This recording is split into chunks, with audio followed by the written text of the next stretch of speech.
जब यहां से निकलूंगा तो डायरेक्ट कोशिश करूंगा कि गृह मंत्री जी के ऑफिस जाऊंगा। क्योंकि आपने एक वीडियो देखी, एक बच्ची अपनी मां के साथ आ रही है और एक डीसीपी है उसको इतनी खींच के थप्पड़ मारते हैं। क्यों? वो जानवर है क्या? कर्जदार है तुम्हारे? तनख्वाह लेते उनके टैक्स के पैसे? पागल हो गए क्या? कहां कहां मार रहे हो लाठियां? प्राइवेट पार्ट पे? अंधे हो गए क्या? दिखाई नहीं देता आप लोगों को? सब चुप रह सकते हैं, सब कान बंद कर सकते हैं, सब मुंह बंद। हम नहीं करेंगे, हम जाके बात करेंगे। और अगर उन्होंने वो नहीं सुनेंगे और उस तरह की हिंसा को नहीं रोकेंगे, क्योंकि दिल्ली पुलिस के अंडर है, तो फिर और बड़ा आंदोलन होगा। मैं आपको ये बात विश्वास करके दिलाता हूं। शायद प्रधानमंत्री जी को देर से याद आई, पहले अगर सुन लेते तो ये बच्चे नहीं आज हमसे दूर होते। और आपको मुझे भी पता है कि ये नौजवानों की आवाज है जिसकी वजह से प्राइम मिनिस्टर को इस विषय पे बोलना पड़ा है। सच ये है कि 100 से ज्यादा पेपर लीक हुए हैं पिछले 15 सालों में, और शिक्षा का बजट कम किया है इसी सरकार ने, ये भी आप और मैं जानते हैं। नहीं भरोसा तो आप चेक कर लो कि लगातार शिक्षा का बजट कम किया है, और शिक्षा सवालों को जन्म देती है, इसलिए शायद ये सरकार शिक्षा विरोधी। शंभू भाई, एक मिनट। जंतर मंतर पर आंदोलन उस समय कमजोर पड़ रहा था, आप जंतर मंतर में हैं, क्या दोबारा फिर आपको लगता है कि आपको जाना चाहिए जंतर मंतर? देखिए, मुझे आंदोलन करने आते हैं, मैं किसी के आंदोलन को हाईजैक नहीं करना चाहता, इसलिए मैं उनकी मदद के लिए गया था। हम उससे बड़ा आंदोलन कर सकते हैं, पूरे से बड़े बड़े आंदोलन हमने किए हैं। अगर उनको आवश्यकता पड़ेगी तब मैं देखूंगा इस विषय को। हमारी टीम दिल्ली की काम कर रही है, लेकिन मुझे लगता है कि अभी देश में बहुत जरूरत है उस आंदोलन को भी। और सबसे बड़ा आंदोलन मैं आपको कह रहा हूं, जहां इमरजेंसी लगी है घोषित, सबसे बड़ा आंदोलन लखनऊ में होगा इसी समय के अंदर। जो मैंने मांगे की है उसके लिए मैं सरकार को 15 दिन का समय देता हूं। आंदोलन तो उसके बीच में भी होंगे, लेकिन 15 दिन के बाद वो होगा जो नेक्स्ट स्टेप है, चाहे जेल भर हो, चाहे भारत बंद की कॉल दी जाए, या मार्च हो सहारनपुर से या लखनऊ से दिल्ली, या दिल्ली से लखनऊ, कुछ भी हो, लेकिन सरकार को जवाब देना पड़ेगा। चुप नहीं रह सकते। पहले इस्तीफा होगा, उसके बाद वार्ता। एक सुप्रीम कोर्ट बार एसोसिएशन ये जंतर मंतर का जो दिल्ली पुलिस का बारबारिज्म जो हुआ है उसको कंडेम किए, और कई इसके जब मतलब सुप्रीम कोर्ट में इश्यू लाया गया तो उसको डिनाई किए। तो कोर्ट में अगर ये हाल है तो इस चीज को लेकर मतलब ऑपोजिशन क्या कर रहे हैं? मतलब आप तो निकल के आ चुके हो, व्हाई नॉट द अदर्स? मैं 3 दिन तक वहां बैठा था, और अब मुझे लगा कि अब सड़क का समय आ गया है, इसलिए मैंने पीसी की कि मैं किसी का इंतजार नहीं कर सकता हूं। देश के युवाओं का मामला है, उनको खतरे में नहीं डाला जा सकता है, उनको लाठियों के सामने, गोलियों के सामने नहीं खड़ा किया जा सकता है। आप जानते हैं मैं directly Azad Samaj party Bhim army का मेंबर कार्यकर्ता हूं। मैं सीजेपी का ना मेंबर हूं ना कार्यकर्ता हूं, हम उनसे जुड़े हुए नहीं है, लेकिन फिर भी इस विचार को, क्योंकि शिक्षा पे आंदोलन था, हमने सपोर्ट किया। अब हम अपने तरीके से इसको पूरे देश में चलाएंगे, और हमारे कार्यकर्ता 25 तारीख को सभी जिला मुख्यालयों पर अपनी शक्ति का एहसास कराएंगे कि हम इस आंदोलन को पूरी मजबूती से सरकार के सामने खड़ा करेंगे कि सरकार उन बच्चों की मांग को सुने।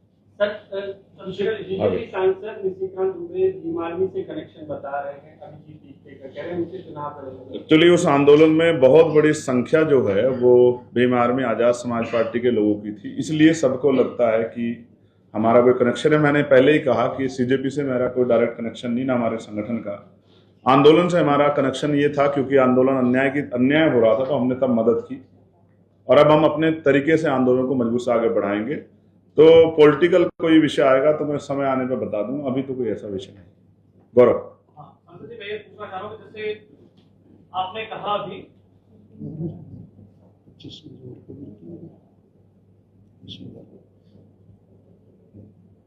सांसद जी, मैं कहना चाहूंगा, जैसे आपने अभी कहा कि जब आप बाबा साहब की प्रतिमा के पास बैठे हुए थे, तमाम लोग मिलने भी आए, तो पक्ष के और सरकार की तरफ से भी 2 लोग आए थे आपको मनाने के लिए, लेकिन कांग्रेस और समाजवादी पार्टी की तरफ से क्या कोई आया, कोई बातचीत हुई, पीछे से बातचीत हुई, या क्या चल रहा है? नहीं, मुझे ऐसा लगता है कि सब अपना अपना काम कर रहे हैं, मैं अपना काम कर रहा हूँ। कोई आगे से आए पीछे से आए, क्या फर्क पड़ता है? मुझे मेरे लोगों ने वहां चुन के भेजा है गौरव भाई, मैं वहां किसी की दया पे नहीं गया हूं। मेरे लोगों ने मुझे वोट भी दिया है, नोट भी दिया है, और वो मुझे मानते हैं कि वो अकेला आदमी। आप नहीं मानते कि 20 को कोई भी नहीं था और 21 में सब लोग गिर पड़ रहे थे? आप नहीं मानते कुछ बात हुई थी 20 में? 20 की रात की वो जो निर्णायक लड़ाई लड़ी गई थी, जो बच्चों में हौसले में कमी आ गई थी कि हम कैसे लड़ेंगे लाठीचार्ज के बाद, मैं वहां इसलिए बैठा था उनको बताने के लिए कि आप भी बैठो, मैं भी बैठूंगा, आंदोलन चलेगा। और मैं फिर एक बार आपको कह रहा हूँ, यूपी में भी एक यूनिवर्सिटी तोड़ने का इंतजाम किया जा रहा है। यूपी में जो प्रोटेस्ट होगा वो उसमें उस यूनिवर्सिटी के इश्यू को भी, मौलाना जौहर अली यूनिवर्सिटी को भी हम लोग रखेंगे। उस यूनिवर्सिटी को जो बच्चों के लिए, क्योंकि शिक्षा जुड़ा मामला है, वो जिस पार्टी में वो एक अलग बात है, लेकिन उस यूनिवर्सिटी को बचाना हमारा दायित्व है, इसलिए हम लोग लड़ेंगे। जब इतने बड़े बड़े कॉम्प्लेक्स, और आपको पता है उत्तर प्रदेश के जो मुख्यमंत्री जहां रहते हैं उसका भी नक्शा नहीं है, जिन चीजों का नक्शा नहीं किया सारे तोड़ दी जाएंगी। और जब वो बनी थी तो तब वो आरडीए का हिस्सा भी नहीं थी, इस बात को भी आप और मैं जानते हैं। रामपुर डेवलपमेंट अथॉरिटी का हिस्सा वो नहीं था, ये भी मुझे जानकारी है। तो फिर क्यों नक्शा मांग रहे हो? आपकी लड़ाई यूनिवर्सिटियों से है, आपकी लड़ाई शिक्षा से है। आप शिक्षा के दरवाजे बंद करोगे, आपने 94,000 स्कूल बंद करें, और हम आपकी अन्याय की इस लड़ाई को रोकने काम करेंगे। हम, आप भी तैयार हो, हम भी तैयार हैं। संजय जी, अभी आपने एक बात कही, जो आपने कहा कि 15 दिन का जो आपने अल्टीमेटम दिया है, तो वो 15 दिन का अल्टीमेटम क्या है? और दूसरा ये कि जो 20 तारीख को लाठियां बजी, आपको लगता है कि उन लाठियों की आवाज के बाद से ये आंदोलन और बड़ा होगा? और जिस तरीके से भीम आर्मी कह रही है कि 25 को जिला मुख्यालय पर प्रदर्शन करेंगे, तो कितना बड़ा इस आंदोलन को बनाने की आपको लगता है कि जरूरत है? युवाओं की जो एक आवाज है उसको एक मुश्किल, जो लोग पॉलिटिकली बड़े सक्रिय हैं, सोशली बड़े सक्रिय हैं, वो हर एक आवाज जो है इस आंदोलन के साथ जुड़ना चाहती है। बस वो चाहते हैं कि वो जहां जुड़े वो आंदोलन हिंसक ना हो जाए, क्योंकि सामने वाले बड़ा उकसाने का काम करेंगे, डिस्टर्ब करने का काम करेंगे। सब ये चाहते हैं आंदोलन तो चले, लेकिन हिंसा ना हो, उसमें किसी को चोट ना लगे। क्योंकि भीड़ में जब कोई, एक बच्ची आपको पता बहुत बुरी हालात में, गंभीर है, हम उसकी चिंता कर रहे हैं, उसी की बात सुनकर मुझे दर्द हुआ, जिस तरह की कंडीशन उसकी और जिस तरह दबी है, जहां जहां उसको चोट लगी है, उससे मेरे मन में ये भय भाव पैदा हुआ कि मुझे सोना नहीं चाहिए। तो इसलिए हम लोग 25 तारीख को आंदोलन कर रहे हैं, वो मजबूत आंदोलन होगा। और ये 15 दिन का अल्टीमेटम इसलिए है कि ये 15 दिन पार्लियामेंट चलेगी, सरकार अपनी तैयारी कर ले, पहले इस्तीफा होगा तभी वार्ता होगी, ये मेरा पक्ष है। एक सेकंड। दूसरा जो मांगे मैंने और रखी है कि उन बच्चों पे कार्रवाई ना हो, उनके परिवार को मुआवजा मिले,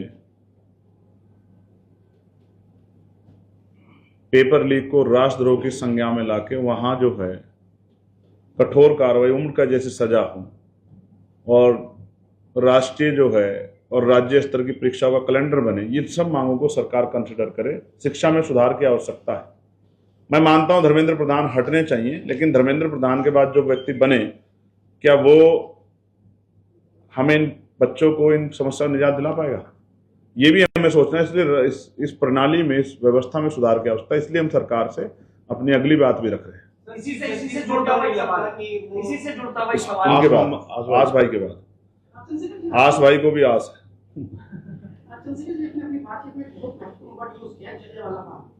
तो चूंकि हम देख रहे हैं पिछले 12 घंटों में जंतर मंतर में जितने भी 50,000 के आसपास स्टूडेंट है, उसका एक्सेस क्लोज कर दिया गया है। अब खाना भी रोक दिया गया है, बैरिकेडिंग भी ऊंची कर दी गई है, और टेरराइज भी इनको किया जा रहा है। तो क्या ये डर जो बच्चों में फैल गया है, टेरराइज हो गए, तो क्या चलेगा? मैं जब यहाँ से निकलूंगा तो डायरेक्ट कोशिश करूंगा कि गृह मंत्री जी के ऑफिस जाऊंगा, अगर वो होंगे। हालांकि मैंने उनसे समय नहीं लिया अभी, और वो समय लेके मिलते हैं, लेकिन मैं कोशिश करूंगा। परिस्थिति ऐसी है कि वो संज्ञान लें। उनको ये तय करना है कि उन गैर जिम्मेदार अधिकारियों पर पुलिस के अधिकार कार्रवाई होगी नहीं होगी। आपने एक वीडियो देखी, एक बच्ची अपनी माँ के साथ आ रही है और एक डीसीपी है उसको इतनी खींच के थप्पड़ मारते हैं। क्यों? वो जानवर है क्या? कर्जदार है तुम्हारे? तनख्वाह लेते उनके टैक्स के पैसे? पागल हो गए क्या? कहां मार रहे हो लाठियां? प्राइवेट पार्ट में? अंधे हो गए क्या? दिखाई नहीं था आप लोगों को? सब चुप रह सकते हैं, सब कान बंद कर सकते हैं, सब मुंह बंद। हम नहीं करेंगे, हम जाके बात करेंगे। और अगर उन्होंने वो नहीं सुनेंगे और उस तरह की हिंसा को नहीं रोकेंगे, क्योंकि दिल्ली पुलिस के अंडर है, तो फिर और बड़ा आंदोलन होगा। मैं आपको ये बात विश्वास करके दिलाता हूं। मैं यहां सीधा जाऊंगा उनके पास, जो आपने बात बताई ये चिंतनीय है बड़ी, कि उसको क्लोज कर देगा, वहां इतने बच्चे हैं और वहां हिंसा हो सकती है, या वो सिचुएशन जलियांवाला बाग की मैं भी जाके बात करूंगा, और वो नहीं बात करेंगे तो मैं फिर बैठूंगा धरने पे, लेकिन बच्चों को मरने के लिए नहीं छोड़ूंगा। मैं ये बात आपको बता रहा हूँ। घायल हुए हैं, कहाँ हॉस्पिटलाइज्ड हैं, उनकी संख्या कितनी है, क्या कोई कैजुअल्टीज हुई है, इसकी किसी हद तक साफ नहीं, उन्होंने साफ नहीं की, लेकिन हम पे इन्फॉर्मेशन है, हमारी टीम जाके बच्चों से मिली है। एक बच्ची जो बहुत घायल थी, इसका नाम साक्षी है, वो अभी उसके वो वेंटिलेटर से वो सुधार की तरफ है। ये मीडिया के लोग भी जानते हैं, मैं भी जानता हूँ। हम एक एक बच्चे की तरुण से लेकर सबकी रिपोर्ट है।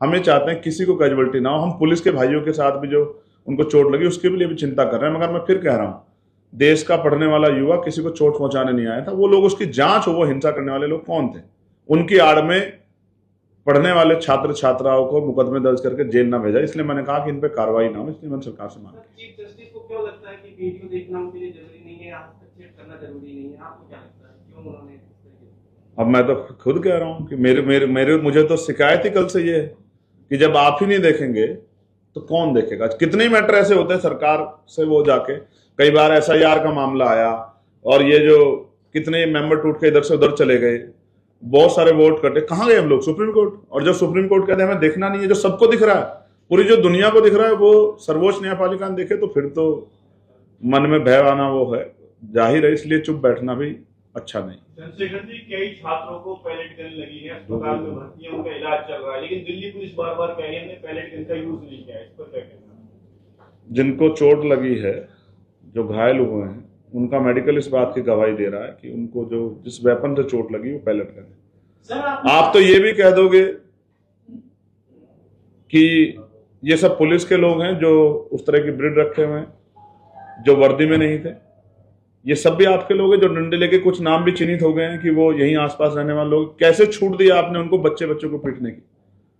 आखिर पुलिस तंत्र का दुरुपयोग क्यों स्वीकार करें हम? इसका जवाब जो है देना पड़ेगा। इसलिए मैं आपसे कह रहा हूं कि जो बात बताई गई मैं उसकी अभी जानकारी करूंगा, और वो बात अगर सही है, साथ ही आस भाई जो बताए, मैं तत्काल यहां से सीधे गृह मंत्री के ऑफिस जाऊंगा। मैं रुकूंगा नहीं किसी भी कीमत पे, मैं आपको बता रहा हूं। सर क्या आप एकला चलो की नीति पर आ गए हैं? आप अलग करोगे आंदोलन, जबकि आंदोलन चल रहा है देश में बहुत बड़ा, उसमें क्यों नहीं शामिल होना चाहते हैं अपनी तरफ से? कहां? जिसका नेतृत्व मैं नहीं कर सकता हूं, मैं उसकी जिम्मेदारी नहीं उठा सकता हूं। जब आप आंदोलन चलाते हैं तो आपको डिसीजन लेने पड़ते हैं, और जब आप डिसीजन नहीं ले सकते तो फिर आपको सोचना पड़ता है। किसी की जान को दांव पे नहीं लगाया जा सकता, इस बात की जिम्मेदारी। हम एक ऑलरेडी बहुत बड़ा संगठन चलाते हैं जो गांव-गांव में है। तो क्या बटेगा भी आंदोलन? नहीं, वो अपना काम कर रहे हैं, उनके आंदोलन को चलना चाहिए, उनके आंदोलन कौन रोक रहा है? मगर हम अपना काम करेंगे, हमें पता है आंदोलन कैसे चला जाते हैं, हम चलाना जानते हैं। कहीं ऐसी जरूरत पड़ेगी तो हम उनकी मदद भी करेंगे, लेकिन हम जब उनको जरूरत थी तो हम उनकी मदद करने गए भी थे। अब स्थिति अलग है, अब स्थिति वो नहीं। अब सरकार दमन कर रही है और दमन के खिलाफ मुकाबला मजबूत होता है। बच्चों को नहीं झोंक सकते, इसलिए हम अपने आप इसको मजबूत करेंगे। पूजा सर, सदन के अंदर जितने भी विपक्षी पार्टियां आप तक मंच पर आई है, उन्होंने कहा है कि आप सड़क पर लड़ रहे हैं, हम सदन के अंदर इसकी चर्चा को तेज करेंगे। सरकार का कहना है कि हम तैयार हैं नीट पेपर लीक पर चर्चा के लिए, लेकिन विपक्ष जो है वो चर्चा होने नहीं दे रहा है। आप बाहर बैठे रहे 3 दिन तक, किसी को फर्क नहीं पड़ा, बच्चे 1 महीने से बैठे हैं, फर्क नहीं पड़ा। और जैसा सर ने कहा कि बैरिकेडिंग बढ़ाई गई है, अर्धसैनिक बलों की विशेष टुकड़ियां जो है वो पश्चिम बंगाल से, कश्मीर से वहां पर लाकर तैनात की जा रही है। और अभी भी जो नेम बैच का मुद्दा उठाया गया था पुलिस का नहीं है, आप अभी भी जाकर देखेंगे कि 3 लेयर ऑफ बैरिकेडिंग है, और उसमें जो आगे पुलिस खड़ी है उनके नेम बैचेस बाहर नहीं। इस पर क्या कुछ कहेंगे, और सदन के अंदर क्या स्थिति है उस पर थोड़ी? सदन के अंदर, क्योंकि जो लोग मेरे टच में हैं, आपने देखे भी होंगे वो चेहरे मेरे पास प्रोटेस्ट पॉइंट पे आते हुए, हम सब लोगों ने तय किया पहले इस्तीफा होगा फिर वार्ता। सर, आपने जिस आंदोलन की ऐलान किया है, एक से पहले इस्तीफा होगा फिर वार्ता होगी, क्योंकि बच्चों की ये मांग है। उन्हीं की मांग को मजबूत करने के लिए हम इस आंदोलन को, उनकी 3 मांगे हैं। पहले सोनम भाई से जुड़ी हुई थी, उसके लिए सरकार ने बात की है, वो पूरी हुई या नहीं मुझे जानकारी नहीं। दूसरी उनकी मांग थी कि इस्तीफा हो, उस मांग को हम लोग ऑलरेडी ऐड कर रहे हैं। तीसरी उनकी मांग थी कि उनको परिवार को मुआवजा मिले, उस पर हम ऑलरेडी उसको हम ऐड कर रहे हैं। लेकिन उसके अलावा भी बहुत सारी मांगे जो हमने ऐड की है, जो हम जो उनको चाहते हैं कि जिन पे काम हो। परीक्षा सुधार प्रणाली जो है, और वो जो मैंने आपको बताया कि पेपर के लिए जो है सेंटर दूर दूर ना लगे, और महिला सुरक्षा को ध्यान में रखते उनके होम सेंटर हो, ये इस आंदोलन से संभव नहीं है। इसलिए हमें इस आंदोलन को और मजबूत करना पड़ेगा। आज महाराष्ट्र में बंद बुलाया गया है, तो क्या इस आंदोलन को कमजोर करने के लिए बुलाया गया है? सब अपना अपना काम कर रहे हैं। सारे उत्तर प्रदेश के लोग यहाँ नहीं आ सकते हैं, सारे राजस्थान के लोग यहाँ नहीं आ सकते हैं। हम अपना काम करेंगे, सरकार को पता लगना चाहिए कि आंदोलन पूरे देश में मजबूत हो रहा है, हम पे वो संगठन है, हम इसको कर सकते हैं। सर, आपने जिस आंदोलन का ऐलान किया है, क्या इसमें और भी विपक्षी पार्टी आपके सपोर्ट में नहीं है? आपकी पार्टी अकेली करेगी? कोई सपोर्ट में आके खड़ा होगा तो हम उसको ना नहीं करेंगे, लेकिन अगर कोई दूसरा दल अपनी, जैसे कुछ लोग गए प्राइम मिनिस्टर के घर पे, तो वो कमजोर करने गए या मदद करने, ये जनता फैसला कर सकती है। हर आंदोलन को, हर नया आंदोलन को मजबूत करेगा, तो कोई और भी करेगा, सबके अपने तरीके हैं, हम लोग अपने तरीके से करेंगे। चंद्रशेखर जी, एक सवाल मेरा ये यस, नैतिकता के आधार पर कई मंत्री ऐसे रहे हैं कि जिन्होंने अपना इस्तीफा दे दिया है। दिल्ली में बवाल हो रहा है, पश्चिम बंगाल से टुकड़ियां मंगाई जा रही हैं, प्रधानमंत्री के घर के बाहर धरना प्रदर्शन हो रहा है, छात्रों पर लाठियां, आंसू गैस के गोले, सब कुछ मंजूर है। आखिर धर्मेंद्र प्रधान में ऐसा क्या है कि उनका इस्तीफा मंजूर नहीं? मेरे मंत्री तो है नहीं धर्मेंद्र प्रधान, शिक्षा मंत्री है, मेरी गवर्नमेंट के मंत्री नहीं है भाई। तो ये तो देश के प्रधानमंत्री बता सकते हैं।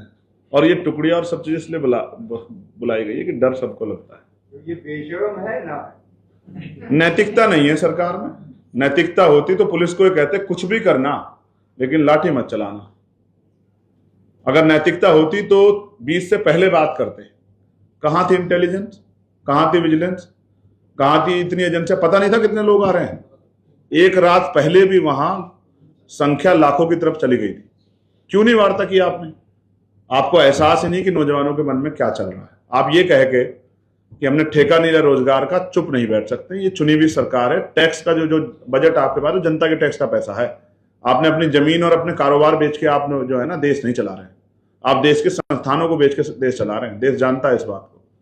ये जनता का पैसा है। जनता सवाल भी पूछेगी और हिसाब भी मांगी, याद रखना। अब तो किसान मोर्चे पे आपने देखा नहीं देखा, किसान आ रहे हैं।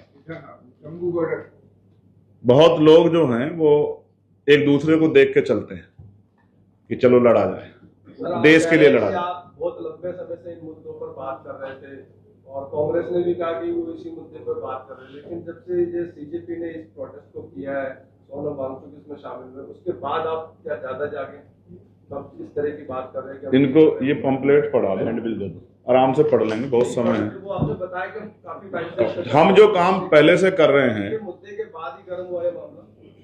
मैं फिर आपसे कह रहा, जो काम हम पहले से कर रहे हैं उसी काम को आगे बढ़ाने का काम जो है ये आंदोलन कर रहा है।